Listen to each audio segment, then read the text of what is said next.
Hello and welcome to our webcast for Write a Will Week. Now, have you got a will? Nearly 28 million of us don't, and while it may be no surprise that 90% of the under 30s haven't got round to writing a will, a quarter of people in their 60s haven't either.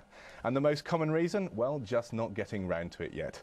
So what are the implications? Joining me is solicitor Peter Nellist from Clark Wilmot and independent financial advisor Danny Cox from Hargreaves Lansdown. Thanks for joining us. Let's start off, Danny, by looking at what happens if you don't make a will. Well, the thing is with a will, Christian, is it's the only way that you can make sure that the right people benefit from your assets and from your estate when you die. So if you don't have a will, your wishes aren't clear, and in fact the rules of intestacy apply, which is a government laws, which effectively means the government decides by statute how your estate is distributed. So to make your wishes clear, you absolutely need to have a will. Peter?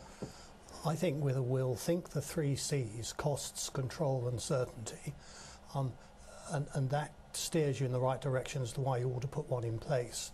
There's some terrible things happen if you die intestate. It can go to people you don't know, and sometimes, at the very worst, it ends up going to the state if we can't find any relatives. In terms of making a will, if you're going to do it properly, what do you need to bear in mind?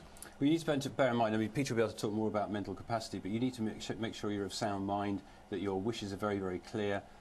Your will needs to be witnessed, and it needs to be witnessed by two people who witness your signature as you do it, and they also need to make sure that they're not beneficiaries either. So it's really worthwhile doing it properly, getting onto your website, Unbiased website, and just checking for a good financial and or legal advisor, going to see two or three of them and seeing what they can offer. Let's just follow up with on costs, because one of our viewers, Yvonne Murray, has written in and said, how much should it cost to make a will, and is that it, or should I expect to have to pay, subsequent amounts of money? You shouldn't expect to have to pay storage fees, and you shouldn't expect to have to pay fees to get the will out of storage.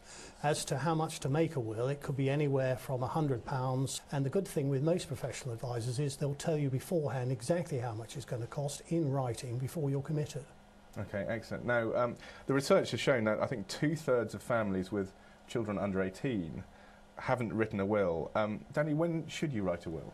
Well, I think you need to write a will whenever you have family interests, whenever you have assets, whenever you have something specific that you want to be able to happen with your estate, or, for example, with your burial requests or your funeral arrangements. So it's really at any time that when you want to make your wishes clear after you die. So it's pretty much as soon as you become 18, but particularly when you have children. I think it's time to turn to some of the questions that we've had in, to bring in Peter Benson. He's got a complicated case. He says he's married again now, and he has 5 children from 2 prior relationships and no will. He wants to make provision for only one of those 5 prior children, as well as his current wife, with whom he has no children. He asks if the other children would have a claim on his estate, and would that change if he had a will, because he doesn't have one right now.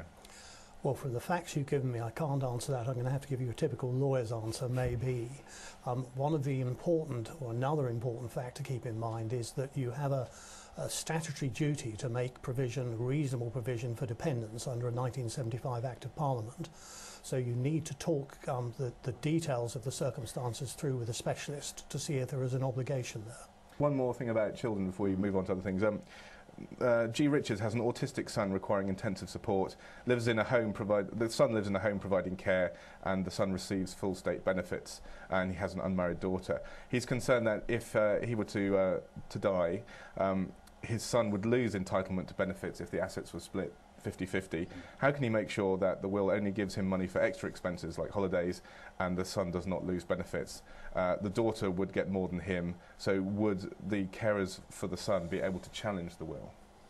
Well, certainly you can use trusts in order to be able to pass benefits or to hold benefits for the benefit of an autistic child, or for somebody who doesn't have, who perhaps is still not of majority yet, so still as a child. So you can use a discretionary trust. You do need specialist advice to be able to do that, to ensure that they don't lose benefits from the state in doing so. Okay. A discretionary trust and a considered choice of executors would be 2 of the most important considerations in that case. Paul has written to say, I'm not married but have 2 children. Will they inherit my estate, or will my partner get everything?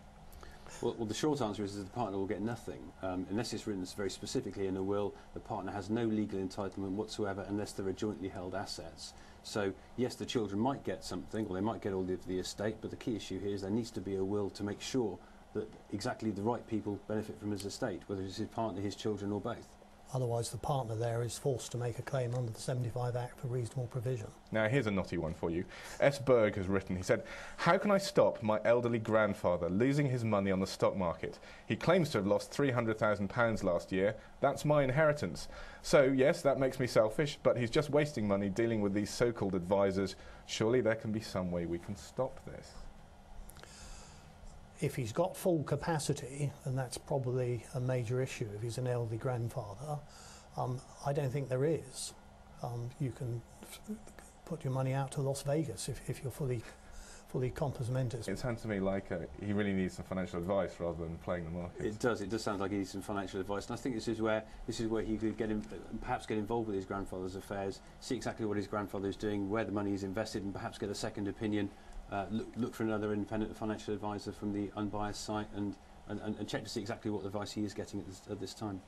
Let's move on to some of the large assets when we're dealing with how to write a will. Alan Hartop's written, "I'm currently trying to pass my money on to my 3 children in order to avoid inheritance tax.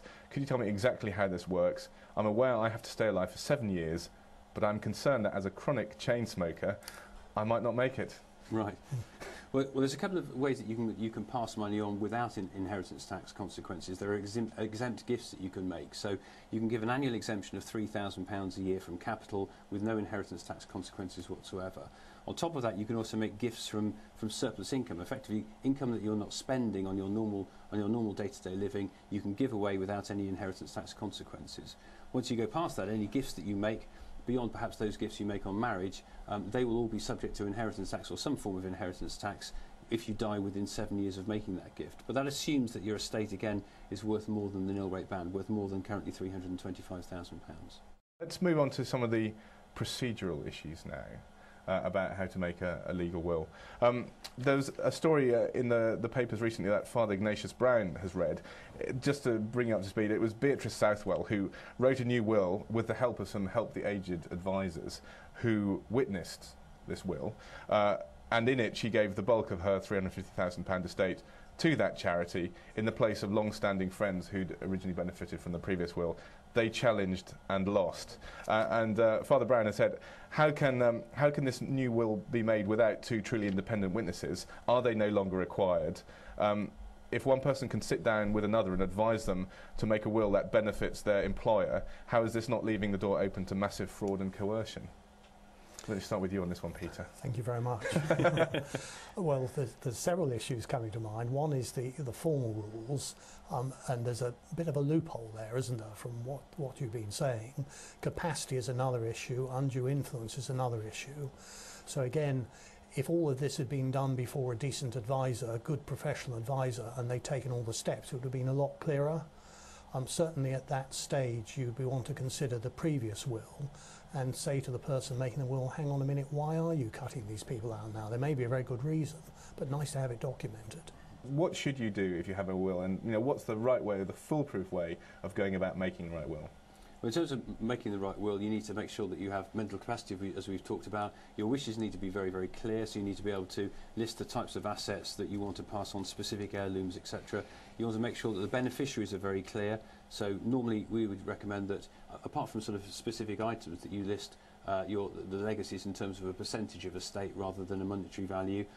You need to choose executors. Now, executors are the people who are going to decide or are going to administer your estate after you've gone. So they should be either a very close family friend, someone you can trust, or perhaps a relative. Or if you have a slightly contentious situation, it's a good idea to get a professional executor, a lawyer or solicitor involved. Danny, it sounds like the top team for this is a solicitor and a financial advisor, like we've got 2 right here. What's the best way to find the most suitable one? Well, you can either look for, if you've got a personal recommendation from a friend or a colleague, that works very well. The alternative is you go to a search engine such as the Unbiased website, where you can search for specialists in inheritance tax planning, in will writing in your area. There's the search that operates by postcode. You get a list of different specialists, and I also think it's important that you shop around. As Peter was saying earlier, do take a second opinion. Excellent. Well, thank you both very much. That's all we've got time for. I hope you find our webcast for Write a Will Week interesting. Thanks to my guest, Peter Nellist from Clark Wilmot, and Danny Cox from Hargreaves Lansdown. Now, I suppose, go and put your affairs in order has got to be the answer. We look forward to seeing you next time. Thanks very much.